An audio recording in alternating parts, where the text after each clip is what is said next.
Kita punya trauma, entah itu fiktif, entah nyata, entah apalah. Kita punya trauma kasus Siti Jenar. Orang yang mendalami la ilaha illallah secara intensif, ya, entah itu disebut kalimat sodo, bosuluk, boseloko, mbah kono pokoknya. Orang yang memahami la ilaha illallah secara intensif, itu pasti menuju ilmu hakikat. Dan menuju ilmu hakikat pasti ngalami hakikat yang khoyali. Ini rungokno tenan iki. Hakikat yang nopo? Khoyali. Dan hakikat yang khoyali ini mulai menipu. Ya, kalau sudah begitu ruwet. Misalnya ngeten nggih. Ketika kula maca nggih diskusi ini utai perdebatannya Kalijaga mbek Siti Jenar. Saat itu ada Sunan Bonang juga. Kamu sujud pakai apa Kalijaga? Ya pakai jasad. Dari Siti Jenar. Daging kamu itu hanya onggokan daging. Nanti itu jadi bangkai. Dan setelah jadi bangkai itu habis. Kamu nanti ditulis Tuhan tidak termasuk yang sujud. Kebuat yang mbok sujud itu sebentar. Mikir kan juga. Rugi ke sujud mbek bathuk mbek tangan. Jasadem sampean kuntek. Ora ana sing crita kowe nak sujud mergo jasad itu mau sampean dadi bang. Lah nek ngono sujud ning hakikat ora usah bathuk, ora usah tangan, ora usah sikil, yo rohem iku lho kon sujud mbek pangeran. Nek sujud mbek fisik ku rugi wong fisik sampean. Mikir kali itu. Wong bolak-balik kali Joko ku mantan wali preman terus jadi debat pusing. Siti Jenar tahu belajar tak tahu meneng Irak. Yang jelas yang mulang gak sadam ora menangi. Wah, ini menjadi perdebatan. Sehingga keyakinannya kayak Siti Jenar, la ilaha illallah itu ya wahdatul wujud itu, innalillahi wa inna ilaihi. Selama ini kalau orang syariat misalnya, orang syariat itu kalau ada orang mati, misalnya Kak Ruhin mati, ini aku kan muni innalillahi wa inna ilaihi raji'un, saiki Ruhin wis mati. Mati itu balik ning penge. Itu cara wong hakikat kan salah besar. Orang mati itu tidak ada, cara ilmu hakikat dan orang mati itu tidak ada. Roh ini tersiksa di alam fisik. Jadi ruh ini tersiksa di alam fisik. Karena ketemu ning jasate ruh. Tersiksa dulu. Akhire ape mangane kudu kerja piring Jepang tersiksa roh. Asal roti memang tersiksa. Misalnya kiai ape mangane dadak kudu pidato 2 jam bareng tersiksa. Roh kenapa? Tersiksa. Mergo roh ora buta mangan, ora buta ngombe, tapi gara-gara melok fisik. Paham ya? Lho ini tenang dia warai ya bener. Lah kula boten. Sampeyan betul lho guru waras maksudnya nggih. Artinya waras secara akademik karena ada referensi, ada marojek nggih. Waras secara hakikat. Kula niku umpama merasake sampeyan wis ilmu hakikat. Artinya saya juga ngalami ilmu hakikat. Lan ketika sing aran hikam wong ora tau mukasafah ora usah jadi ulama. Entah sekian detik ulama itu harus pernah mukasafah. Biar merasakan ilmu nopo aja. Tapi ilmu hakikat itu bisa dilogikakan sebelum sampai secara musyahadah. Paling enggak bisa sampai secara logika. Manusia itu mulai Nabi Adam sampai sekarang itu kan punya roh dan roh itu tidak makhluk. Dia roh itu tidak makhluk. Ketika roh itu diletakkan di jasad dia itu tersiksa. Karena ketika dia ke jasad fisik itu namanya mengalami keterpisahan dengan yang abadi. Dia ini ning jasad fisik tersiksa. Karena dia harus di alam yang kasat mata, alam mulki. Tersiksa. Ketika dia tersiksa, melok ruhin, akhirnya mangane kangelan, akhirnya lesu mangan. Padahal roh gak butuh mangan, perlu dicatat roh gak butuh. Ya ora butuh gunung kidul barang, kan roh ora butuh rabi. Paham kan? Ya ora butuh putus cinta, ora butuh pegatan, ora butuh macam-macam. Paham? Tapi karena dia nempel jasad sing butuh mangan, butuh rabi, butuh wedoan macam-macam. Akhirnya roh tersiksa. Suatu saat kalau roh ini dalam bahasa manusia mati, ini dalam bahasa manusia mati. Ini hakikatnya roh itu tidak mati, dia kembali ke habitatnya. Ini disebut innalillah. Kita ini dari awal ya dengan Allah. Wa inna ilaihi juga kemudian nanti kita pasti kembali ke Allah. Dan itu diyakini betul oleh orang wahdatul wujud. Jadi kalau roh mati itu ya tidak ada mati. Terus sekarang itu kembali karena sudah lama mengalami keterpisahan mergo melok fisik-fisik dak ono kerja dasinan, ono nggo proposal lan ruwet roh melok. Paham itu? Kita di roh ku napa melok ruwet. Lah roh ya tersiksa ngaku ora butuh mangan, ora butuh proposal bocah ngalor. Itu tersiksa. Makanya dalam cerita-cerita Jalaluddin Rumi yang otentik di kitab-kitab begitu. Ketika beliau mau meninggal, muridnya itu nangis. Dari Jalaluddin Rumi, kamu jangan nangisi saya ini mau pesta, saya ini mau pesta perkawinan. Kamu tidak merasakan penyesalan saya. Saya ini lama menyesal karena harus hidup bersama kamu. Terus saya ini tersiksa karena ngalami alam yang rusak, yang fana. Alam yang fana. Harusnya roh saya itu di alam abadi, bukan di sini. Maka jangan tangisi kematian saya. Kematian saya adalah kembalinya roh ke habitatnya. Semenjak itu kematian dianggap malam perkawinan. Karena roh kembali. Walhasil ngene iku cara ilmu tasawuf bahasa Arab jenenge wahdatul wujud, kena Jawa Yogya Solo keadaan jenenge manunggaling kawula. Mergo sing rawan ngono rugen lho, Pak. Nek tak terangno detail.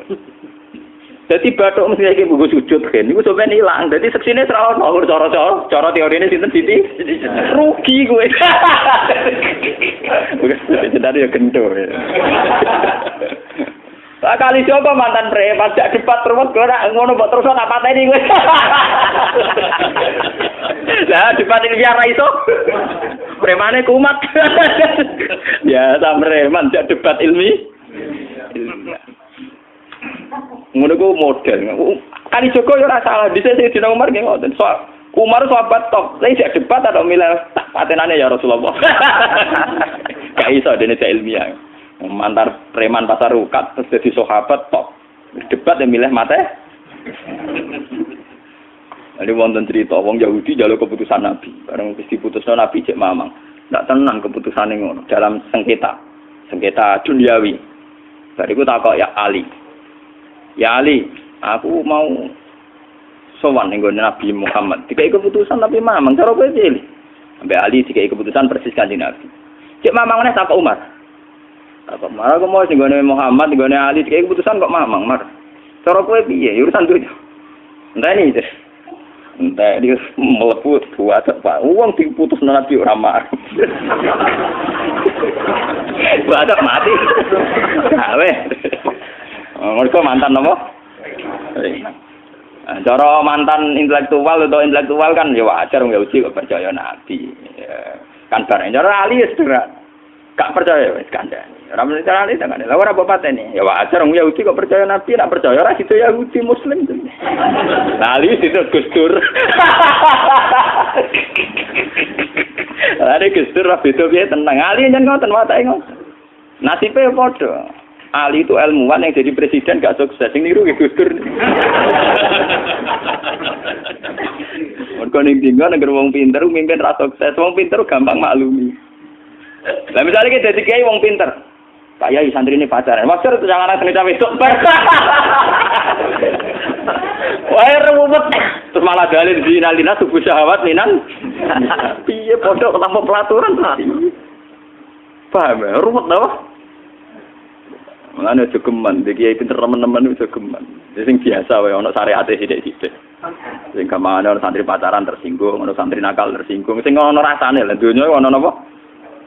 Jadi nak meguru kula nu urusan ilmu semi hakikat. Mon gitu. Sehingga kayak Siti Jenar, cara pandang Siti Jenar itu masuk betul ning gone pemikiran para santrinya.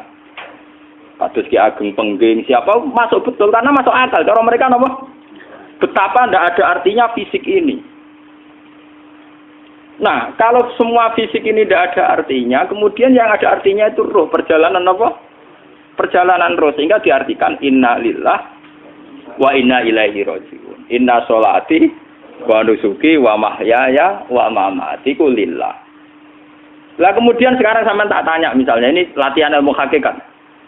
Wa mahyaya lan penguripan ingsun. Kalau ingsun itu artinya fisik atau jasad, itu keliru besar karena jasad tidak pernah hidup. Yang hidup itu roh. Paham ya?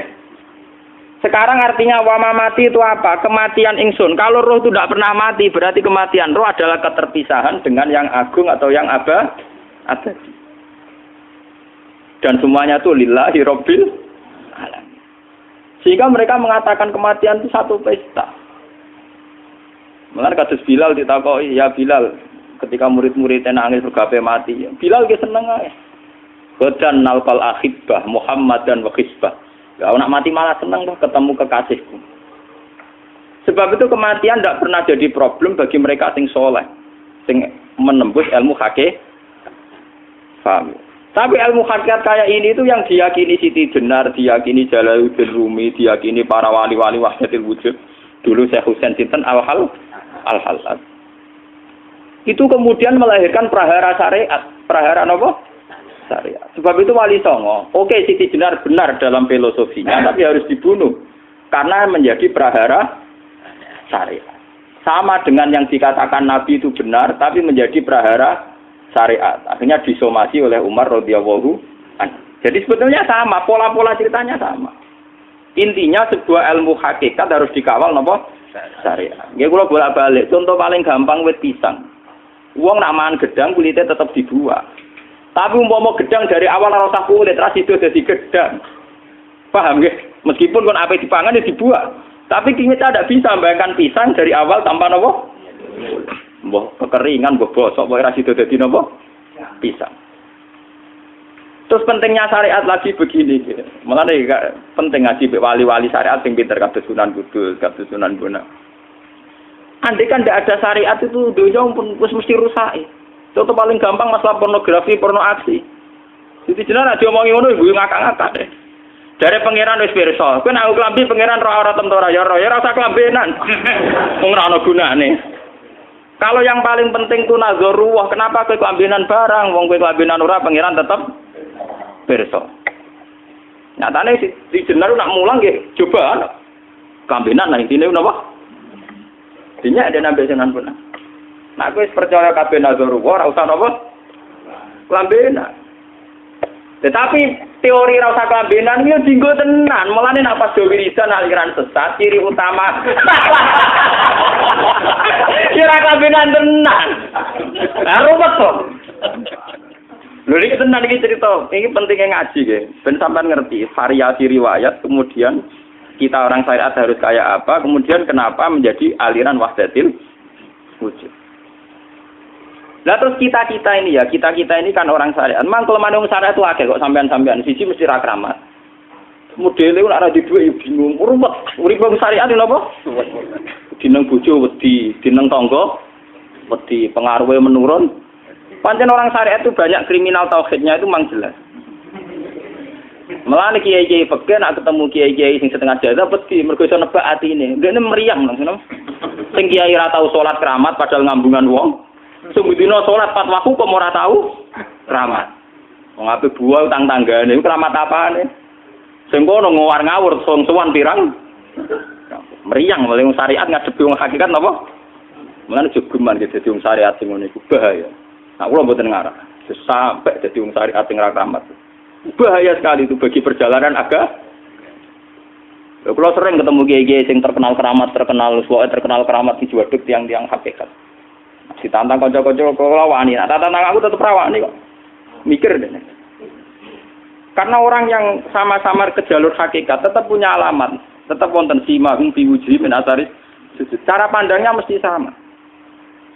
Kalau nanti ketemu murid, ya artinya yang ikut aliran Siti Jenar, dia ada sholat, ada apa, hidup di satu tempat gitu. Padahal dia bisa baca ihya. Dulu pernah mondok di Mekah, pernah di Irak. Itu ya meresahkan para kiai. Kemudian sebagian mereka minta saya suruh ketemu. Ya walhasil kalau ketemu pertama ya. Jenengan Gus Ba. Tapi zaman roh jenengku teu pernah tak arani muka sapa. Nggih biasa mawon. Kula ora usah kenal jenengan nggih kenal. Dadi kula nggih biasa mawon. Lalu pernah ngajar ajaran saya Gus ning donya tak enteni mau turu-turu ngenteni mati ngono Gus kok repot. Ijaban kula terus ya. Sampai jare wong hakikat wong ngenteni mati barang. Ya mati yo saiki iku. Ora usah ngenteni saiki padha-padha wis napa? Wis mati. Ya saiki wis padha-padha wis urip. Wis padha kabeh. Nah cara ilmu hakikat itu kan terus sama semua. Napa? Sama semua. Tadi makanya itu tadi. Kalau baleni malaikat, logika hakikat itu begitu ya. Roh itu ditiupkan oleh Tuhan ke kita. Kemudian roh karena ikut alam fisik, alam jasad, roh ngalami yang kita alami. Nggih. Ketika roh ngalami yang kita alami, dia tersiksa. Nah, ketika roh sudah terpisah dari jasad yang mengekang, yang memenjara ini, dia senang terus kembali ke Tuhan. Ini disebut innalillahi wa inna ilaihi. Lah jasad ini kemudian menurut ilmu hakikat enggak ada gunanya sama sekali total. Hilang di telan tanah. Lah kalau begitu jasad iki nak mbok agul-agulan. Gusti bathuk kula tak nggo sujud tangan kula ndi buktine tangan wis ora ono. Bathuk wis ora. Mulane dari Siti Jenar, hanya wali bodoh kayak kalian yang punya ajaran bodoh begitu. Malah rasupan terus.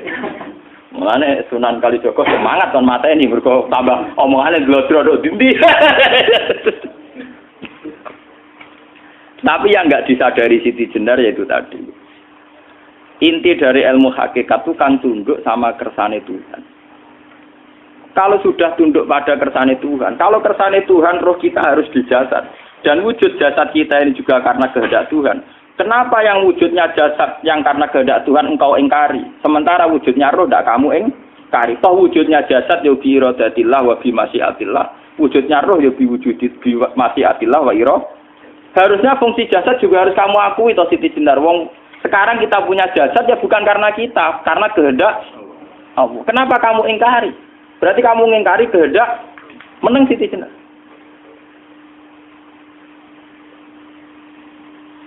Makanya hakikat yang pertama saya itu pasti khayal. Lah Siti Jenar itu hakikatnya baru yang sampai khayal itu. Jika dia tersesat. Sebetulnya kalau sudah hakikat beneran itu tidak perlu khayal begitu. Artinya tidak perlu khayal jasad kita sing senajan ora ana gunane ini. Tetap piye wae wujudnya karena kehendak Allah. Juga kita harus terima. Apapun kekurangannya, apapun kenaifannya, ironisnya harus kita terima. Ini sebagai bentuk penerimaan kita pada masyiatil. Begitu juga keadaan roh kita sebagai penerimaan atas masyiatil. Meskipun ada teori-teori roh yang lebih valid. Lebih valid misalnya begini. Kanjeng Nabi itu suatu saat ininya terputus karena perang Uhud. Itu Kanjeng Nabi dolanan drijine ini. Napa cara niki napa jari jemarine Nabi putus. Iki dolanan. Jadi Nabi sendiri kadang sering ngajarkan ilmu hakikat. Hal lagi illa usbun udmiyat wa fi sabilillahi ma lafitu. Kowe ora trimo fisik, bentuk fisik jari jemari sing ditebir berdarah. Tapi nak kowe wis fi sabilillah ayo wis balik ning habitatem. Sehingga kenapa para sahabat itu ketika dicincang, ketika putus tangannya, putus kakinya, sahabat yang usul ke ilmu hakikat itu malah senang. Karena jasad kita ini kan ila sabilillah menuju jalan Tuhan. Sekali dia sudah terluka fisabilillah itu sudah menemukan formatnya. Cara teori Cina sudah menemukan formasinya. Paham gitu? Orang kok malah ngeluh itu berarti goblok kena ngeluh. Paham tak? Paham apa? Jadi, makanya Nabi ngertikan ya itu sudah ketemu formatnya. Ketika rohnya para syuhada nanti kembali ke Tuhan, ya ketemu formatnya lagi. Itu disebut wala taqulu lima yuqtalu fi sabilillahi amma. Dia tidak mati sesuai formasi awal, yaitu roh kembali ke Tuhan dan jasad ikut mengawal. Nah itu Nabi kadang ya pakai ilmu hakikat begitu. Mulane kula bolak-balik matur, kula niku nggih mulai umur 20 tahun napa pinten. Kula asline nggih gadah penyakit dan ekstrim penyakit saya. Sampai saat ini kalau nak ngobatno ndak lebih 50%, karena saya tetap berpikir. Misalnya cara syariat kan berubah, tapi cara hakikat apa betul keberadaan saya di alam ini penting. Sehingga aku kepengen urip tak bela-belani ngantekan ratusan juta. Jangan-jangan penting mati ikuti bang uripku. Lah nak ngono lha apa tak bela-belani? Entek ratusan juta. Jadi misalnya kita berobat ya mau, ya dari Nabi kan berobat ya berobat. Pokoknya kita Islam masih mau geruda-gerudu kadang orang paham. Sekali kamu mengamati dengan sisi hakikat, coba sekarang sampean pikir, coba sekarang nggak pakai logika hakikat, pakai logika syariat saja. Saya ini misalnya asetnya 10 juta, misalnya, saya punya aset 10 juta. Tapi misalnya aku rugi nawan atau dipengaruhi di masa depan sama nih, kalau pulau kan soalnya cara teori di masa. Misalnya kula ruhin, artinya kere di duit 10 juta aset. Tujuan saya sembuh kan supaya aku iso sembuh sehat, engkau iso kerja untuk anak. Tapi karena saya sakit nanti operasi ndak 10 juta. Operasi ndak 10 juta. Wong aku urip era mesti iso marisi anak. Apa meneh nek duit 10 juta tak ada gue berobat malah jelas ra iso marisi. Lah nak ngono penting matiku ya dibanding 10 juta. Karwan iso diwaris langsung. Sementara anak aku mari dibiayai 10 juta, rong mesti mari 10 juta mesti entek. Artinya tidak ada jaminan kalau berobat itu secara visi ke depan lebih baik. Soalnya malah ngentekno donya nggak jelas akibat positifnya. Misalnya tetap lumpuh, duwe teori loh. Bapak artinya apa? Teori hakikat tetap lebih benar bahwa hidup itu tidak ada artinya. Semua itu tidak ada artinya. Berobat apa enggak berobat semuanya tidak ada arti. Teori loh gini. Sehingga kalau kita tengah-tengah aja tengah-tengah. Kasus kula misalnya loro nggih berobat.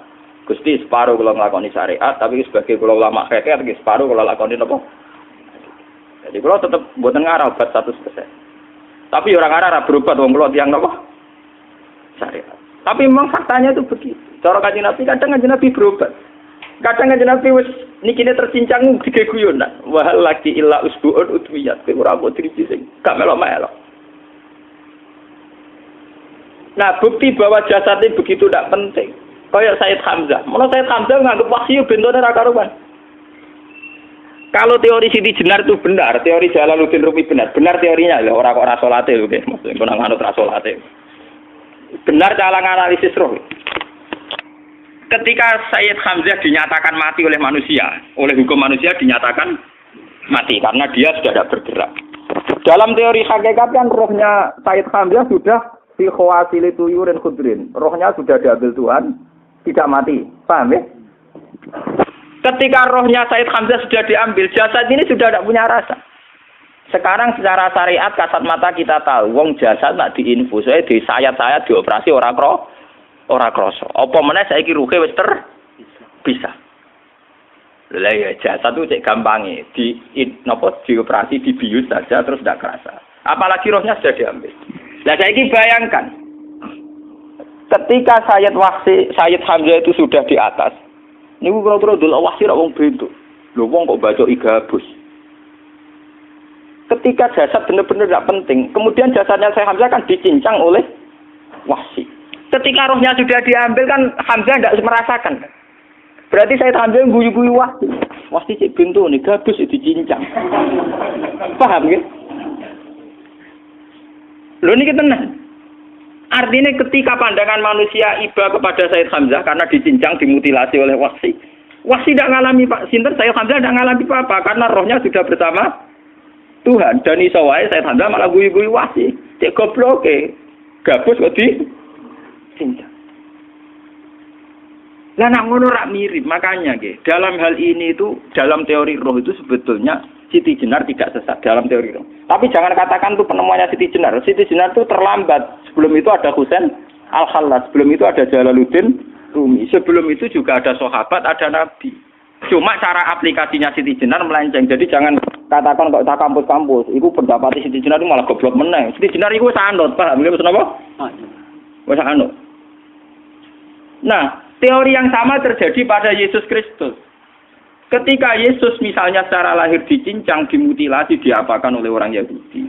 Sebetulnya rohnya dia sudah bersama Tuhan, kembali ke Tuhan Bapa, nah cara Kristen. Nah cara Islam ya balik ning pangeran. Andaikan itu iya, itu ya ada masalah karena hakikatnya dia tidak dicincang, tidak dibunuh. Andaikan iya lah, tentu menurut Islam yang dibunuh Yudas atau siapa itu yang masuk bialah. Tapi sama sebetulnya teorinya sama. Kalaupun iya ada masalah. Oke, kalau misalnya Nabi Isa karena ada kontroversi menyangkut dia atau Yudas. Sekarang yang Zakaria dan ya. Zakaria itu dicincang betul oleh orang Yahudi, matinya dimutilasi. Tapi dia tidak apa-apa. Karena ketika beliau dicincang, rohnya sudah diambil. Ini rumah tenan kan, bener untuk kendel mati paham kan ya. Jadi maksudnya ini kalau ajari, nak mati itu tidak problem. Ini kalau urip betul. Nah ini bersamaan paham ya. Kaitan la ilaha illallah ini nanti semuanya sama kaitan sama apa? La ilaha illallah. Ini nanti ujungnya sama dengan la ilaha illallah. Begitu juga seterusnya. Misalnya Yahya kalian sinten? Zakaria. Ketika Tuhan ditanya, jadi tenggene alam malakut pangeran ditakok, ya Allah, Yahya dan Zakaria itu kan hamba pilihan engkau. Ketika dicincang kok jenengan biarkan. Endi Yahya Zakaria dicincang? Aku iku ora goblok dari pangeran. Sedurunge dekne dicincang jasate ruhe tak jipuk. Dadi dekne ora krasa blas. Begitu juga ning tafsir-tafsir sampean lihat wa Maryama. Sayyidah Maryam yang istrinya Fir'aun. Itu kan dia iman sama Nabi Musa. Asiyah, ya. Asiyah imro'ati napa? Fir'aun. Asiyah imro'ati Fir'aun, ya. Itu kan dihukum oleh Fir'aun. Ketika mau ditumpahi napa? Batu besar. Iku Allah ketika di pangeran, ya malaikal mauti, cepat ambil rohnya sebelum dihunjami batu besar. Terus rohnya diambil. Sebab itu dalam hukum Tuhan, Tuhan itu tidak merasa bahwa Tuhan membiarkan Asiyah, membiarkan Hamzah, membiarkan Yahya, membiarkan Zakaria. Dalam hukum Tuhan, semua orang ini roh-roh terhormat. Akhirnya nak anggo teori iki sing nyincang malah goblok, wong gabus goblok cincang ngono lho. Nak anggo teori iki malah berbalik, sing goblok sing nyincang. Paham ya? Yo ora kok sesuai sampean kiaskan saja. Wong dibius wae disayat-sayat gak krasa. Kaya apa nak ruhe bener-bener wis tercabut terpisah. Rasane ning ndi? Iku sing disebut wala taqulu limayuk talu fi sabilillah napa? Lah kemudian roh ini kemana? Nah, roh itu sudah menyatu dengan kalimat tauhid. Mesti roh itu bersaksi la ilaha illallah. Itu sing disebut ning alam roh ketika Allah tanya alastu birabbikum mesti qalu bala. Mesti mereka jawabnya apa? Bala. Karena alam roh tentu lebih mudah bersaksi akan keberhadiran dan keeksistensi Tuhan Allah Subhanahu wa taala.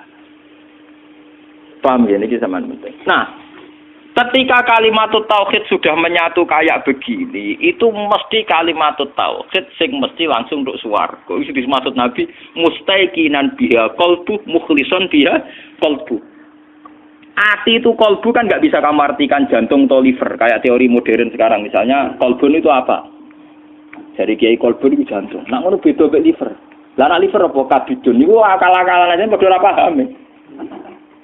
Bahasa kolbun, fikrun, aklun itu sesuatu yang misteri.